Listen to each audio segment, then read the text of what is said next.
Hello and welcome to VB Learning Zone, brought to you by me, your instructor Alex Headley. And in this tech help video we're going to go through more of the .NET CLI and how to list the SDKs and runtimes on your current machine. So if we jump straight to the terminal, you can see from previous videos we've been looking at the .NET CLI, and I've already ran .NET -- version to get version 10 showing. So there are other commands, as you can see, when we run .NET. There's the list runtimes and the list SDKs. So we'll give the list SDKs a go. So .NET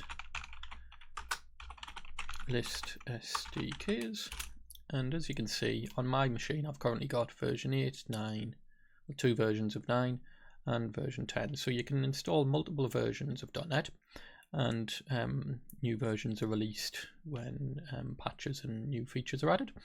So if you check out my previous video of installing .NET 10, you can see how to get that upgraded to the latest version. So as well as the .NET list SDKs, you can also do .NET list runtimes. And as you can see, there's runtimes for ASP.NET Core, .NET Core and Windows Desktop currently on my machine. Depending on what OS you're on, Windows, Linux or Mac, you'll see different paths and different items there.